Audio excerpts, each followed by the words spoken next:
Website that you sort of listed, and obviously this is really hard to do, but you listed sort of your 5 favorite or quote unquote best stadiums that you visited so far at the time, which was Ohio State, LSU, Texas A&M, Michigan, and Mississippi State, with sort of the all-round kind of experience as well, the atmosphere, and sort of, I guess, with your checklist of all these things that you sort of have to tick off for it to really make it a special visit.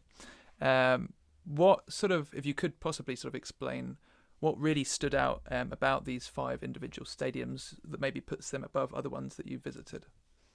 Yeah, so I chose to only rank the stadiums that I have been to for games, because I thought it was unfair for me to just see an empty stadium and be like, this one's the best. Like, what? Yeah. It's that would be impossible. So I chose to do ones where I've had the full game day experience, because I thought it was more fair. Yeah. When it comes down to that, the main things I really look for, again, game doesn't matter. The game that I went to, Ohio State, they beat Maryland like 63-3 or something ridiculous. Right. I don't remember the exact score, but how loud a stadium is. I want my ears to hurt. I want my head to throb. I want my ears to hurt. I don't want to be able to hear myself think in a stadium. And those 5 stadiums do it all for their own reasons. Ohio State, LSU, they're just exceptionally loud. Texas A&M is legendarily loud. Like, they pride themselves in just being ridiculous. Mississippi State, they have the cowbells. Yeah. It just depends how loud it is. That's a big factor. And then also how convenient was my game day? Did I have to wait in a super long line to get in, or did I just, get in? So I graduated with a sport management degree. And so I notice a lot of things that the casual fan might not. What ticketing system are they using? How are they effectively using that? Can they use it better? So I might have a more critical eye about these kind of game day processes than other people. And if it goes without a hitch, that's great. Didn't have to wait in any long lines for any of these places. So that's good. I don't pay for, the 50-yard line. I don't typically sit in the best seat in the house. So how valuable was the seat that I'm sitting in? For, let's say, take LSU into consideration. If I paid $22 and I was sitting in the upper 600s, that's fine. I knew where I was sitting. I bought my ticket knowing where I was sitting. Did I get value out of that seat? Or was I like, I can't really see, I can't really hear. I probably would have paid about $10, $15 for this seat instead. Yeah. Or in the case of Mississippi State, where I paid $28 and sat right down at the bottom, be like, wow, this is really good value for my money. So I do take that into account as well. And then after all that, the processes, the fan engagement and the value, then I look around and be like, oh, the stadium's really nice. And then I start taking into consideration, how clean is it? How convenient is it to get around? What does it look like? Do I like the colors? Dumb stuff like that. And that kind of wraps it up into a full game day experience. Oh, the fans too. Yes. How friendly and engaging they are with you. Again, I don't mean to bring up LSU a million times on this, but they had just one of the best game days, so I have to. But their fans were so nice. Every tailgate was just, hey, do you want a drink? Do you want some food? I was nice enough to have, his name's Christian. He won the most interesting fan in the world award back in 2018. Maybe he won it in 2017, and he was it for the 2018 season. Anyway, he was nice enough to invite me to him and his friend's tailgate, where they fed me and, gave me beer and water and all that stuff. And they were just so nice. So that's a really big factor that goes into it too. How is the community around the stadium? Yeah. Wow. No, that's very lucky. Yeah, that must have been an amazing day. Again, I saw on the website that you had a 1,440 mile round trip to see Mississippi State and visit Starkville. Sort of, what was that whole journey like? I mean, just quickly for context, for people in the UK who are watching this, that's essentially the equivalent of driving from Brighton, which is basically near where I live, up to John O'Groats in Scotland, which is like the furthest part of Scotland, and then driving all the way back down to Brighton. So just for context for people out there. Yeah, I realized I should have brought my miles to kilometers calculator here so I could give some context to all these numbers I'm throwing out. Sorry to those listening, but that so the trip actually didn't start off very well. So I had just turned around my LSU trip, and it poured rain on me at Tulane the night before LSU and at LSU. So I came back to Austin, worked a couple of days, and then I was sick as a dog. I couldn't sleep at night. My eyes were halfway shut. I was sneezing, coughing. It was so bad because I was sitting on that rain and I caught something. Yeah. And then Thursday comes around and it's time for me to leave. And my first leg was from Austin, I was living at the time, to Houston. I was going to catch a game at Houston. They were hosting Tulsa. So it's about a 2.5 hour drive, not that bad. So I got there, parked. I was just feeling miserable. It was hot that day. It was humid that day. And I was just sick. So I did my usual thing, walked around the stadium a couple times, met some of the fans, got a picture with the mascots and, you know, all that stuff, and was documenting it. And then I went into the game, and Houston was getting their doors blown off by Tulsa, which was kind of like, okay.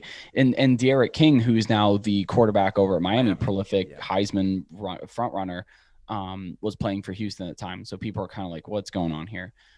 And I was just so sick that I left in the third quarter. Wow. I don't leave.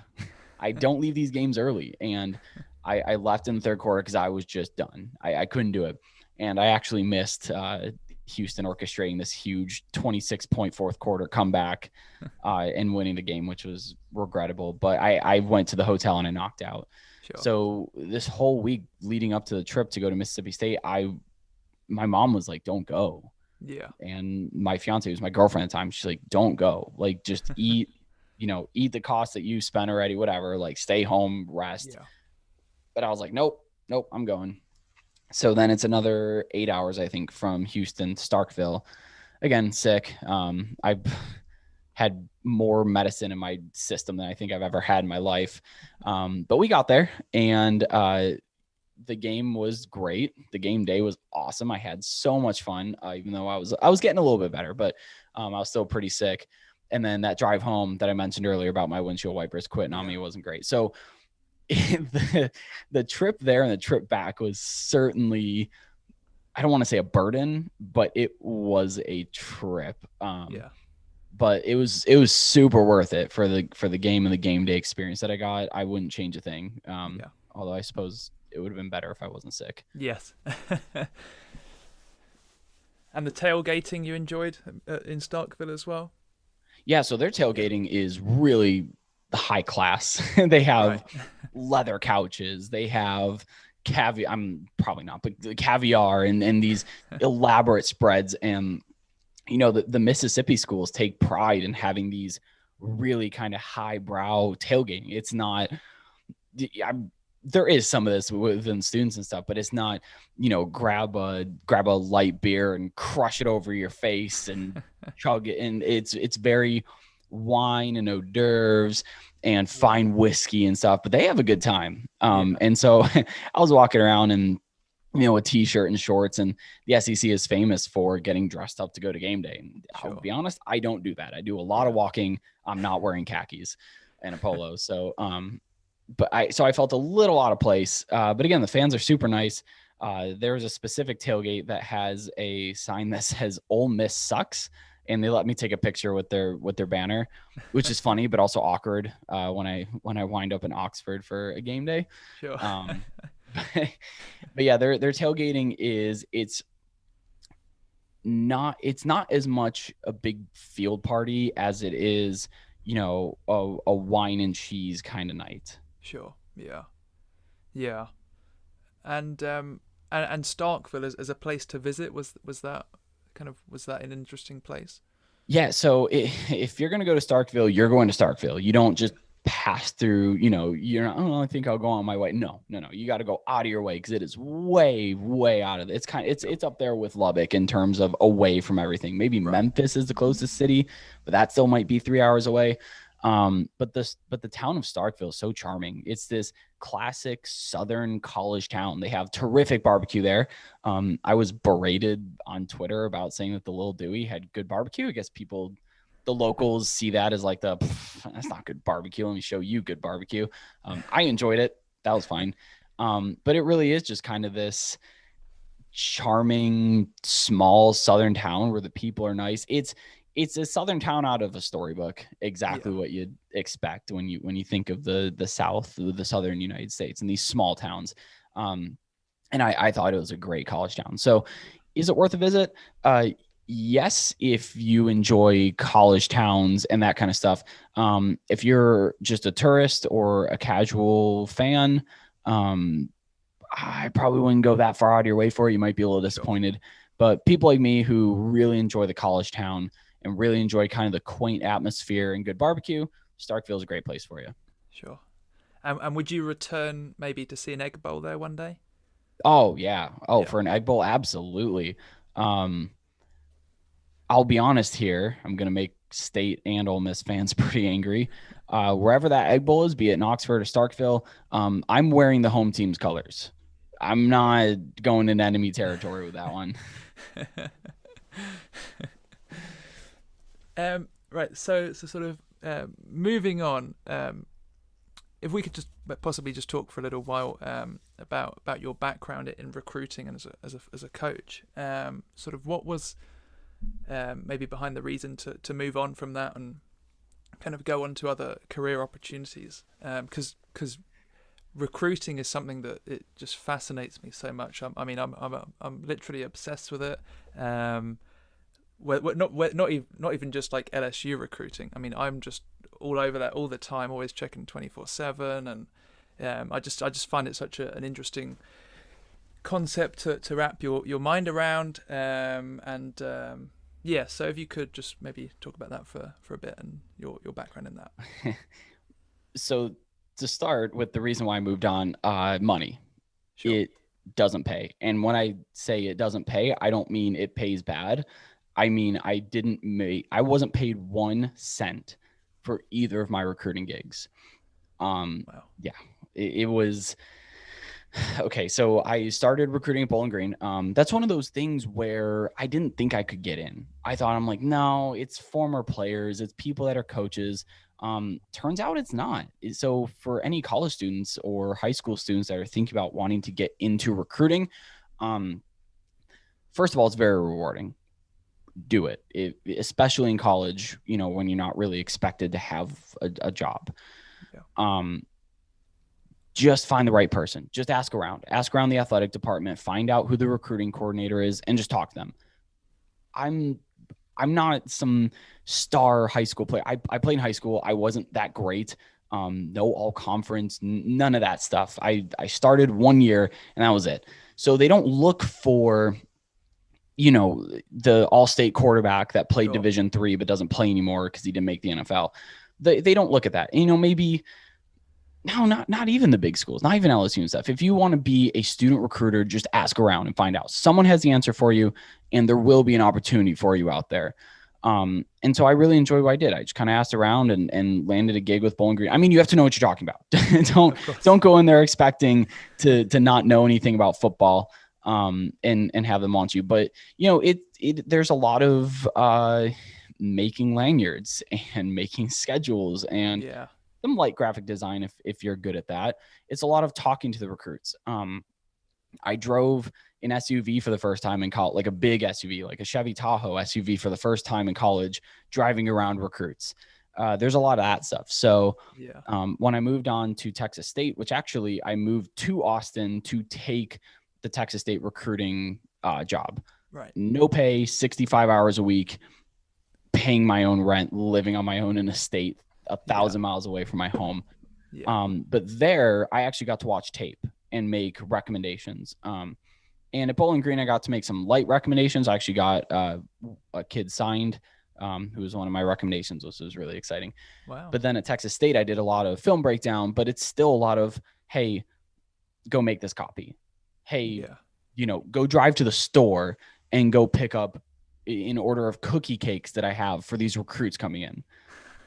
So it quite literally is paper pushing and being the intern, getting your boss a cup of coffee. Sure. But it's fascinating. It really is. Getting to talk to these recruits, you get to meet with such a diverse group of people from all backgrounds, all socioeconomic classes, all around the country, really, depending on what school you're recruiting for. And I really enjoyed my time recruiting. I did end up moving on for a couple of reasons. One, it didn't pay very well. And two, I just didn't see a route forward that would have happened in any efficient amount of time. Recruiting and coaching is something that's you really have to put the work in. And those at the top, they put the work in, and that's great. But the pressure of paying your rent and that kind of stuff gets to be a little bit much, at least for me. So that's why I moved on. And I've always worked in sports since I finished high school all the way through college. And then a couple years after, I was working in sports, and I finally got to sit back and be the fan. And I personally found out that I enjoy that more. But there's a lot of people that want to be on the sidelines during game day. There's a lot of people that want to be on the road recruiting and being a part of the production.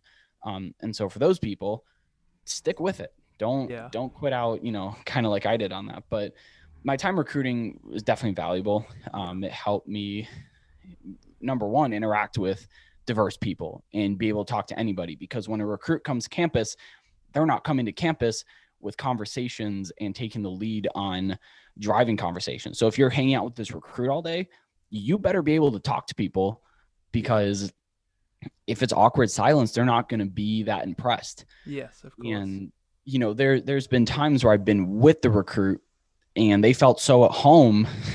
One of them accidentally slipped it to me that he was going to commit. And that's not, I'm not the person you're supposed to tell that. You tell the coach that. You don't tell me that. But it was a really fun experience, and just being able to interact with everybody was my favorite part. Yeah. Oh no, thank you so much for that insight. That's really amazing to hear. Thank you. Yeah, and I'm sorry for those who are looking to be recruiters and get into it. And I started off just so negative Nancy about it, but I always do want to tell people the truth about it, because you don't want to get in it and then be knees deep in and be like, oh, this isn't what I want to do. Like, you have to know up front that it's a lot of work. You're not going to get paid for the work, and you're the bottom man on the totem pole, but it's super rewarding. Your job is watching film and watching football and evaluating. And it's cool to know that there are people out there that if you're recruiting, they value your opinion. No, thank you so much for that. It's crazy, isn't it? Like, it's recruiting and just the entire sort of recruiting world within college athletics. It's almost like an entirely separate universe. Like, there's so many things about it that just don't make sense in kind of a, not so much a rational way, but they're just kind of baffling. And it's just such a fascinating thing to kind of try to learn and try to understand, and certainly and hearing your perspective on it, there's just something about it that I say just really draws my interest. So it's just a lot of the ways in which it works like almost shouldn't work in that respect, and it's just as I say, it's almost like an entirely separate universe. It's we've got these high school kids that are getting treated like gods, sort of thing, right? And certainly the higher up they go, the the 5 stars and some of these nationally recognized players, it's quite a thing to sort of wrap your head around as well. At least I'd say, certainly from someone who comes from another country, and the ways in which, certainly in the UK, we treat college athletics. I mean, it's not anywhere near the scale that it's treated in America. But thank you very much for that. I really appreciate that. Yeah, of course. And world is the right word for it. It really is its own world. And Yeah. things are going to be changing very quickly Yeah. since, today's July 1st. Yep. I'm sure I just dated your podcast, but with the NIL laws that just Yes. got passed for name, image, and likeness here in the US, college athletes, they're already signing deals. They're Yeah, they able to are. be paid. So recruiting is going to change forever. Yeah. Marketing majors listening to this podcast, get into college recruiting. Holy cow, get into signing these players to their deals, because you just got a pot of 12 to 20,000 student athletes that can now, just in football alone, that can now make money Yep. and need someone to help them go in the right way. So I think recruiting is about to change very dramatically. Yeah. Yeah. I mean, yeah, it was sort of, it seemed like a number of athletes sort of had posts ready to put on Instagram as soon as, the clock was a minute past midnight, The wasn't smart it? It ones was, did. yeah. um, moving on to quite a different topic. So I'm a really big, and this is gonna be kind of random, but I'm a really big craft beer guy. Like I'm really into that. Like at my university, I actually started a craft beer society where we brew our own beer, and we've visited lots of breweries and tap rooms and all these kind of things. And that was sort of another one of the reasons why I did my California road trip, because I visited a bunch of breweries and things like that. What have been some of maybe your favorite beers that you've had on your journeys and at some of your tailgates, if you can remember it all? Oh no, I remember. You're Okay. speaking my language. Actually, I really enjoy this. So Oklahoma State has one, and I don't think the beer itself is that great. Right. Oklahoma State has it, and I've also seen it out at Texas Tech. It's a beer called Oklahoma Sucks. It's just funny. It's quippy. It's great. Oklahoma also has another one. They're in a town called Stillwater, and they have a beer called Stilly Wheat that I thought was quite good. It came in a can, so take it how you may there. I don't know if that's like true. Well, it is craft, but I don't know if it's quite the same thing you're talking about. That one was pretty good, but as far as like the university cities that have their own, there's not terribly many. My best craft beer experiences have come in like Northeast Ohio. That's, the Great Lakes region is a hotbed for awesome craft beer. Austin, Texas too, has another good one there. I was introduced to one that's not as local, or not as local anymore. It's called St. Arnold's, and it's a brewery that started at Rice University, actually. I was invited in by a group of tailgaters called the Alcoholics, OWL for the Owls, and they introduced me to this St. Arnold's beer.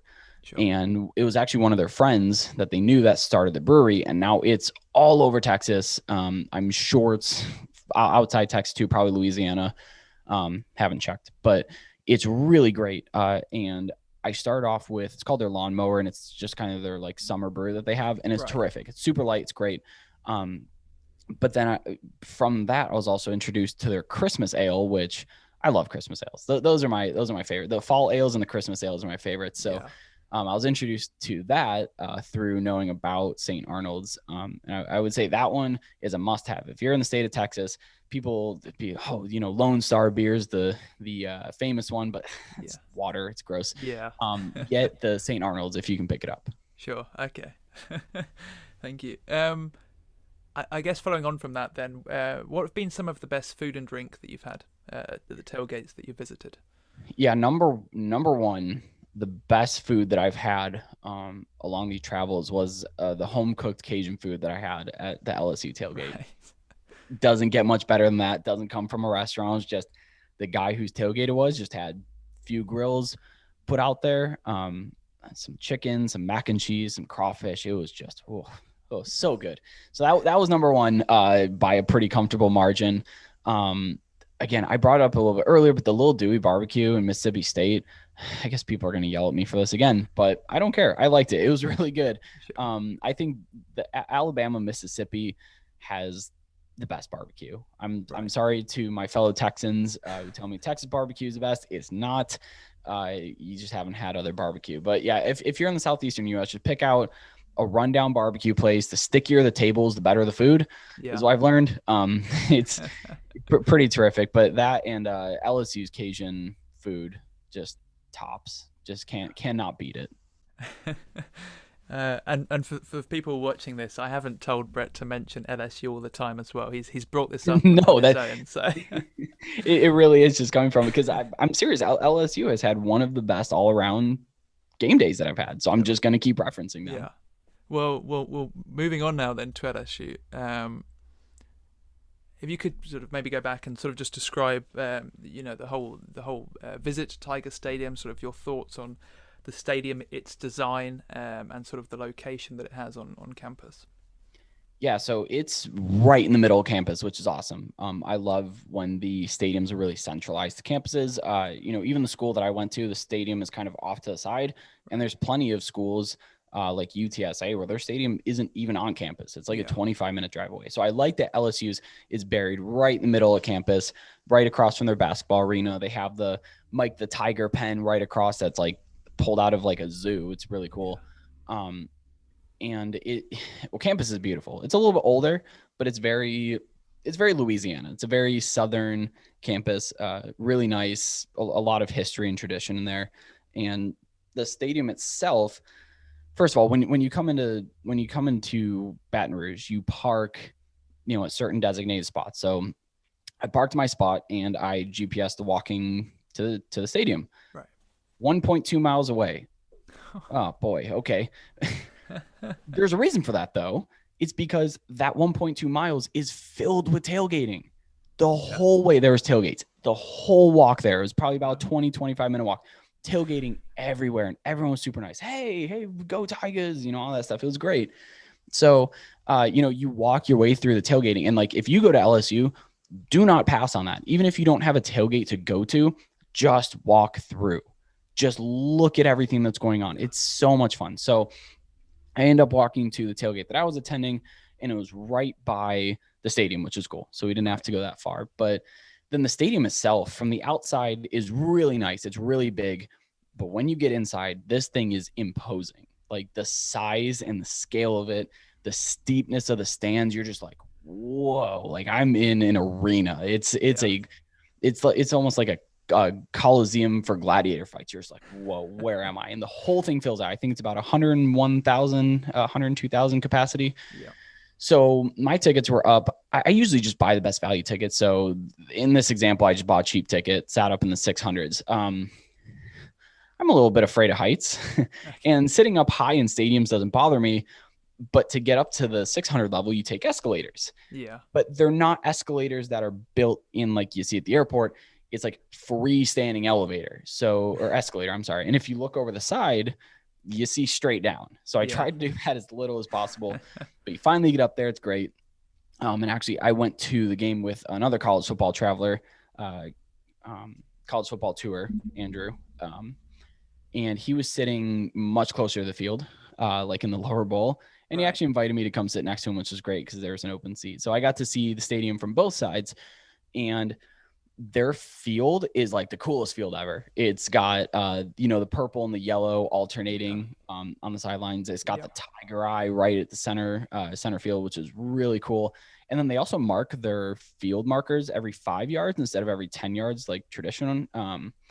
So it's just interesting. Just the fonts that they have in there. The white goalposts are a little bit different. They have the old school goalpost that doesn't have the single bar in the middle. They have the 2 bars and then the crossbar and then the 2 bars. And they actually run through the middle of that to come out, which is cool.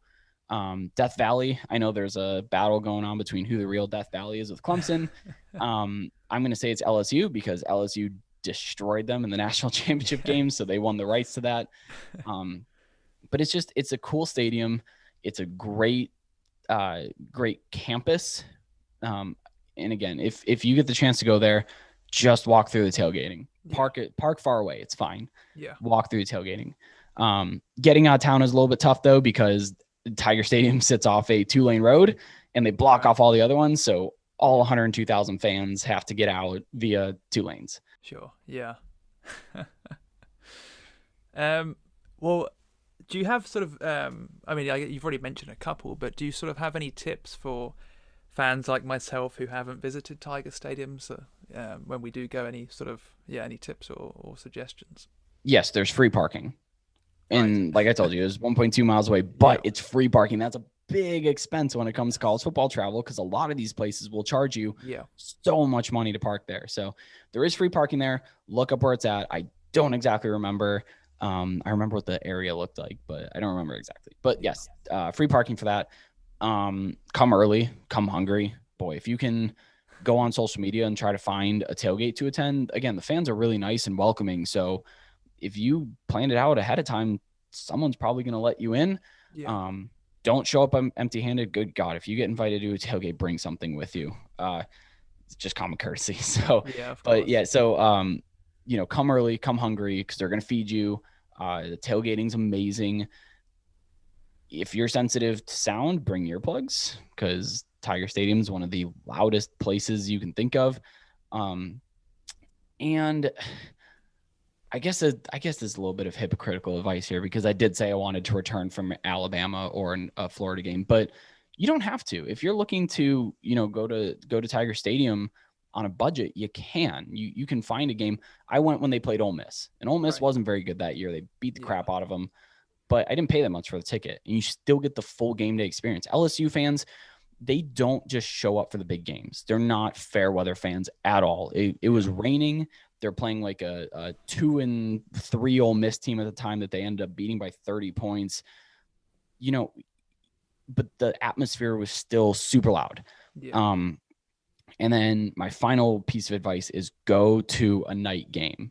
It's different. There's just a thing. They say Saturday nights in Death Valley are different, and they're not kidding.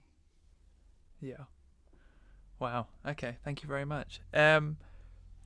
So on this recent summer road trip, you visited the Rose Bowl. How was that visit, and sort of did it live up to the legendary status that the stadium has? Yeah, so Rose Bowl is definitely somewhere I'm going to be going back to for the actual game itself, and for the Rose Bowl parade and all, the cool tradition stuff that they have. But the Rose Bowl is especially special to me, because as an Ohio State fan, we've appeared in a lot of Rose Bowls, and that's a game that we play in against the Pac-12 all the time. And now that it's a part of the college football playoff, it's kind of cool too. So it's just kind of like hallowed ground.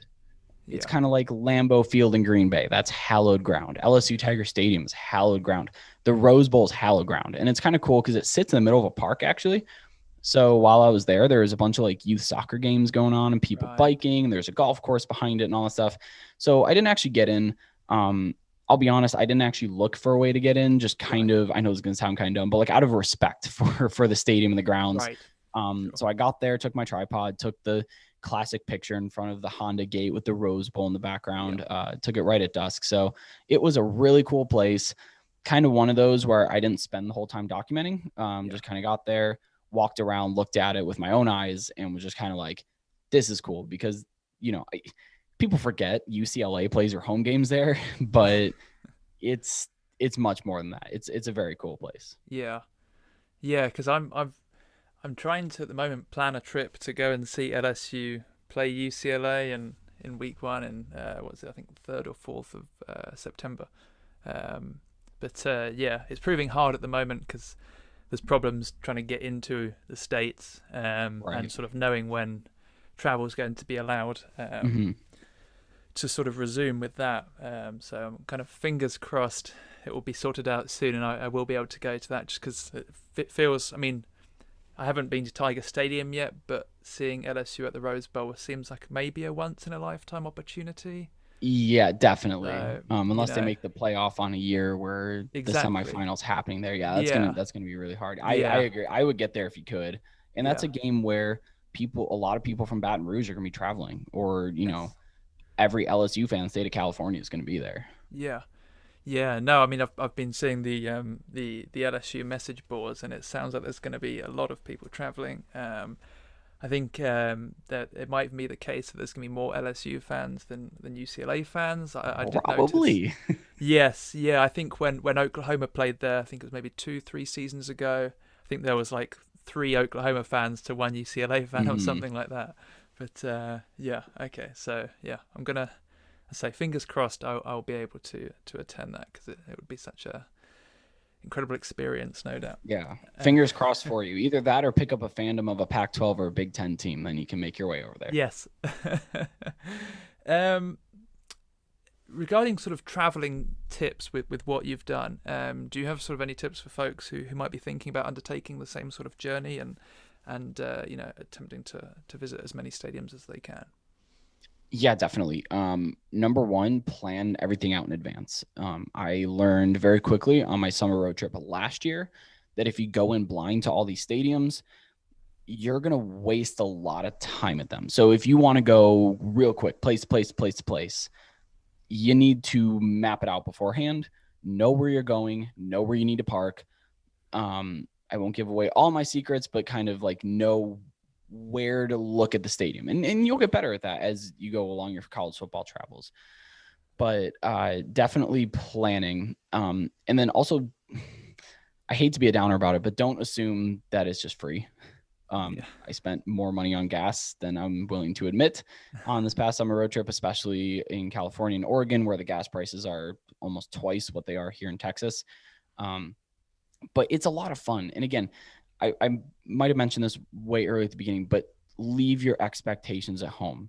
Yeah. Just go in and be impressed, because most of these places are going to impress you, especially if you're a huge college football fan, especially if you have an affinity for architecture and stadiums and scale and stuff like this, like I do. Leave your expectations at home. Just go in ready, to be excited and to be amazed and be excited that you're at a new college's stadium. It's really fun to like get there. Fresno State, I'll take Fresno State as an example, and think about all the great players that played there. Derek Carr, Devontae Adams. Like, wow, these players played here. And it's a lot. It's a fun game to play with, especially with the smaller stadiums and the smaller schools. Yeah. Because I remember, as a student at Bowling Green going to these games, I didn't have the same luxury of being like, oh man, we have a great NFL player playing for us. But just to think that, when you're in college, you're like, oh man, this player is a superstar on campus. Maybe you've seen him around, you know who he is, and he's really cool. And then all of a sudden he goes to the NFL and tears it up. Like, that's a lot of fun to think about. Yeah. The parking is a big one. Definitely know where to park. Know where you can and can't park, because your trip is going to get really expensive when you start getting parking tickets. So,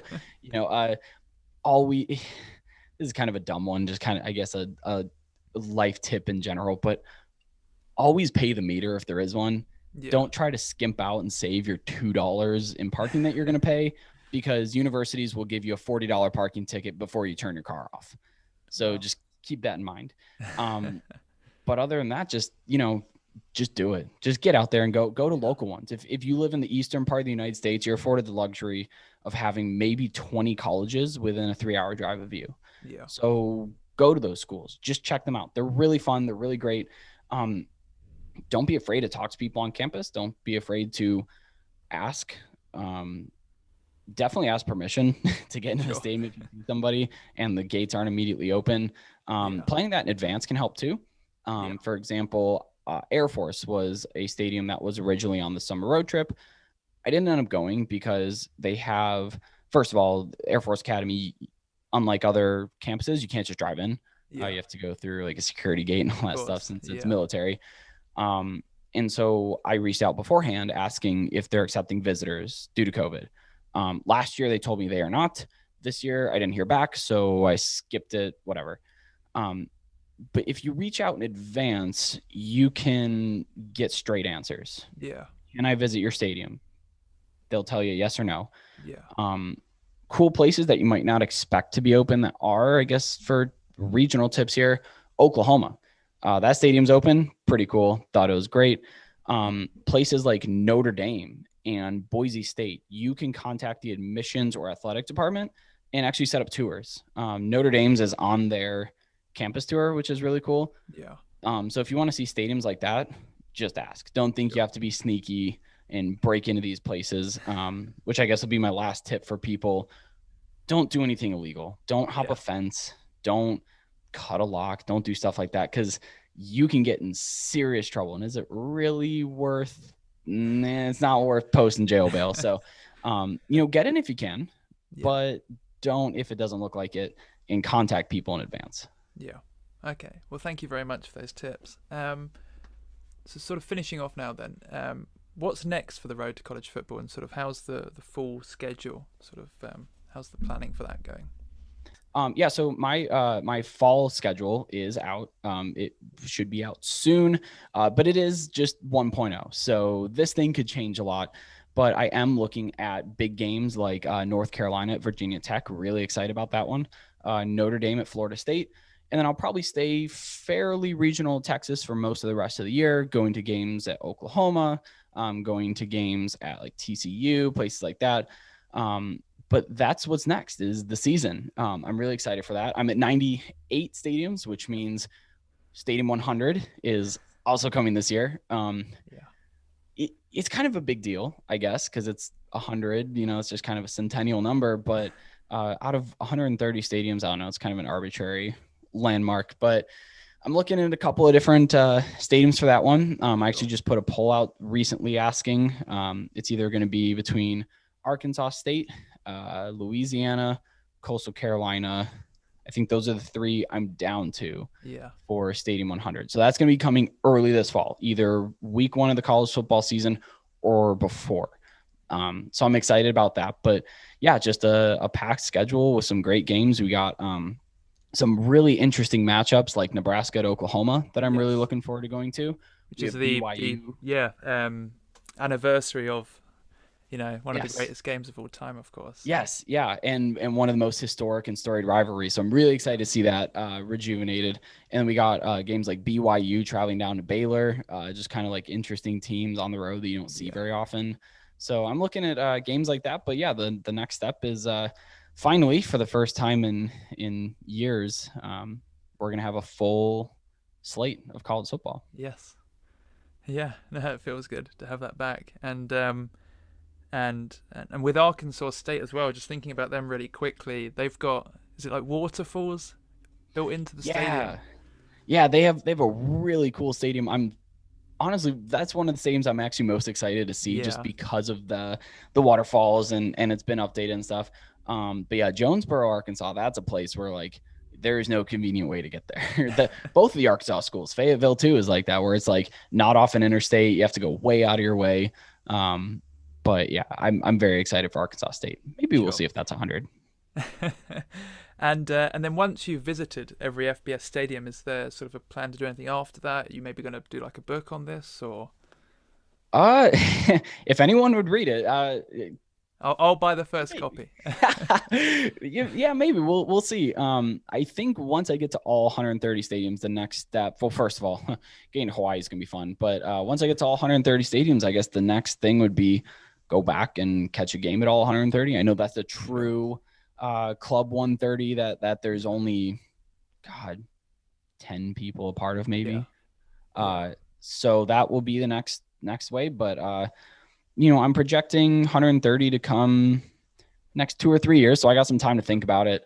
And we'll see. We'll kind of see where the ship goes, because who knows what social media platform will be big out there. Like TikTok's blowing up right now. I'm trying my hand at that, not doing very well. But I guess we'll cross the bridge when it gets there. Of course. But we still got 2 more big summer road trips coming up in the next couple of years. And still 32 stadiums more to go. Yeah.